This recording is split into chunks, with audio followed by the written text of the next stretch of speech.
Il fallait avant tout que je remette de l'ordre dans ma vie. Tout y partait à volo. Le constat était accablant. J'étais condamnée à me ressaisir à bride abattue au risque de tout perdre. En premier lieu, il fallait reprendre Nohant. Cette maison si chère à mon cœur menacée non pas par une ruine inéluctable, mais par la gestion désinvolte et hasardeuse de mon baron de Marie.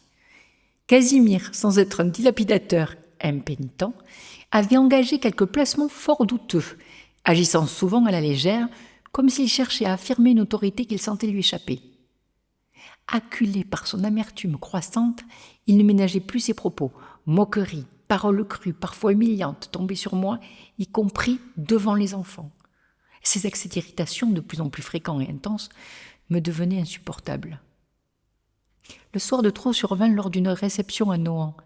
Sa colère, son orgueil blessé, son désir de tout dominer, alimenté par l'alcool et la haine, le firent perdre tout contrôle. Il me saisit violemment par le bras, proféra des menaces, alla même jusqu'à me promettre un soufflet devant nos invités, puis s'empara d'un fusil accroché au mur. Ce ne fut pas la première alerte, mais celle que je ne pouvais plus ignorer.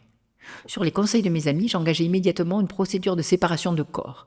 Il me fallait désormais trouver un avocat digne de ce nom.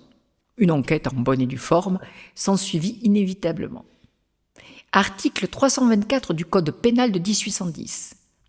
Le meurtre commis par l'époux sur l'épouse ou par celle-ci sur son époux n'est pas excusable, si la vie de l'époux ou de l'épouse qui a commis le meurtre n'a pas été mise en péril dans le moment même où le meurtre a eu lieu.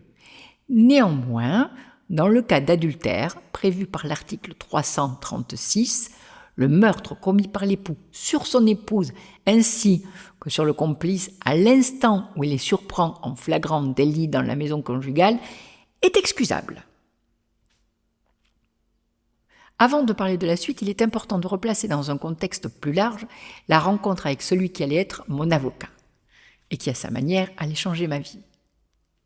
Je revins d'Italie en juillet 1834. Je mis fin à ma relation avec Pietro Bacchello en novembre.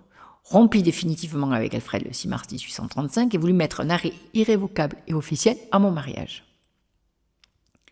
J'étais prête à mener ma propre révolution intérieure, reflet de la tension et de l'effervescence aussi bien politique que sociale qui embrasaient la France. En effet, les émeutes d'avril 1834, notamment à Lyon, avaient secoué le pays. Elles annonçaient les tensions grandissantes sous le régime de Louis-Philippe et le procès des insurgés lyonnais et républicains, que l'on appela bientôt le procès monstre, en était une manifestation spectaculaire. Ce procès s'ouvrit le 5 mars 1835 devant la cour de Paris. Il symbolisait la répression brutale de la monarchie de Juillet, prête à écraser toute voix contestataire, toute révolte. Il est bien entendu que j'y assistais avec ferveur, car il résonnait profondément en moi. C'est pendant cette période que je vis pour la première fois le grand avocat Louis Chrysostome Michel de Bourges, appelé plus couramment Michel de Bourges.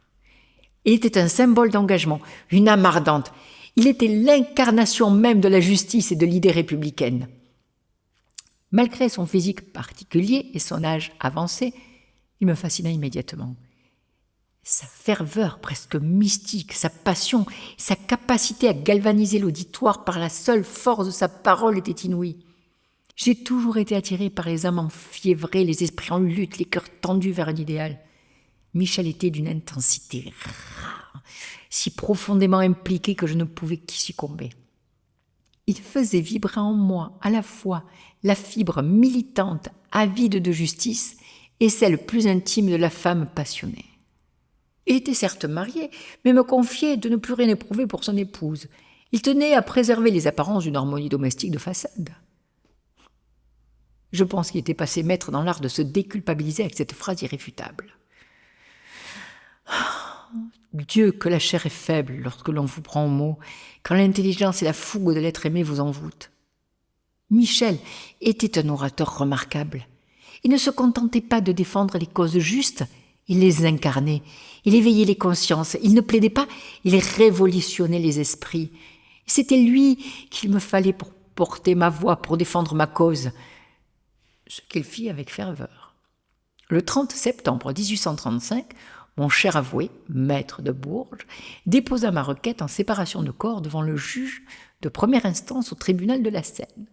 Le 1er décembre de la même année, j'eus l'autorisation du juge d'engager la procédure moyennant la preuve du bien fondé de mes accusations à l'encontre du baron Casimir Dudevant. Cette permission est indispensable car les femmes sont dépourvues de toute capacité juridique. Ce qui, vous le comprenez, m'agaçait au plus haut point. Mais que ne ferais-je pas pour ma liberté ? L'enquête put enfin commencer.